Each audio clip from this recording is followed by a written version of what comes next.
Late today, Vice President Kamala Harris shared her own views on Israel and Gaza, a crisis she will inherit if she succeeds President Biden.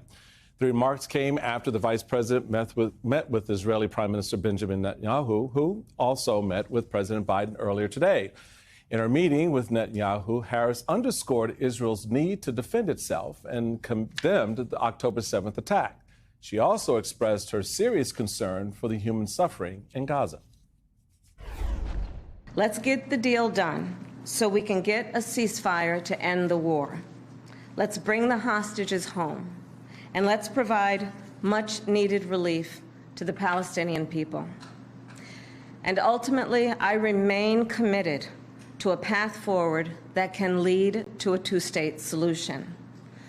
And I know right now it is hard to conceive of that prospect, but a two-state solution is the only path that ensures Israel remains a secure, Jewish, and democratic state, and one that ensures Palestinians can finally realize the freedom, security, and prosperity that they rightly deserve.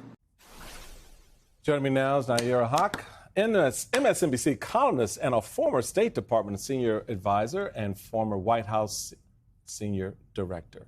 It's so good to see you. It's good to be back, and I'm glad the vice president is diving headlong into this easy issue. That's exactly where I wanted to go. I mean, the screenshot of her in that setting, speaking on a serious foreign policy matter as the putative Democratic nominee of the party. What signal do you think that sent? Because it's a delicate dance. She's still vice president, but she's also trying to maybe create a lane or two that she can then fill in a little bit later in the campaign, and then certainly setting up her own term. How did you see that moment with her, Netanyahu, and Biden? Well, it's fascinating because typically a vice president would not be the one shaking hands and going to the podium and having the flags behind them. The image was one of somebody ready to be commander-in-chief, dealing one-on-one with heads of state. And that is part of what she has been building since her time in the White House. And she's traveled overseas, she's represented the United States, but understanding the nuances of how foreign policy right now has become a domestic political issue. I think that's a very good point, because, I mean, I'm not going to get into what Republicans have been saying about the border and all of that. That's crazy town stuff. But there is a level of seriousness with respect to the foreign policy piece that I think is a real test. Hillary Clinton could meet that challenge because Secretary of State, U.S. Senator, and all this other stuff. For the vice president, it's a little bit more of a different narrative, because she's had fits and starts in this space. In the last year, a little bit more on the international stage.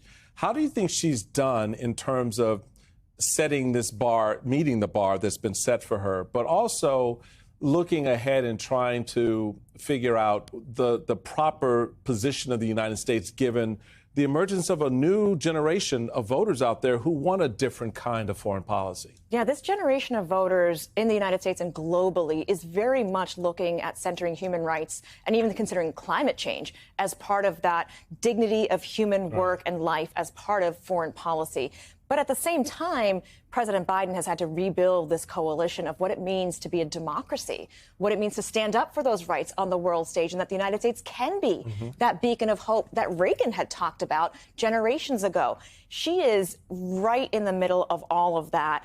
And the contrast is actually with Trump, right? The president who has made friendships with dictators like North Korea's Kim Jong-un, who invites white supremacist leaders and welcomes them and embraces them, the autocrats of the world, are Donald Trump's friends. So Biden has set up this idea of what it looks like for Europe to ally for another generation of battle against autocracy. And the vice president can now bring forward that sense of human rights. She said today what many had been hoping to hear all along from the White House, that recognition of Palestinian suffering with Netanyahu standing right there. Now, again, this is not the activist dream by any stretch of the imagination, but it is different. It's a change in the narrative. It is a change in tone. It's more nuanced. And to that point, do you think she could represent the bridge between the 75, now 80-year arrangement, foreign policy arrangement post-World War II,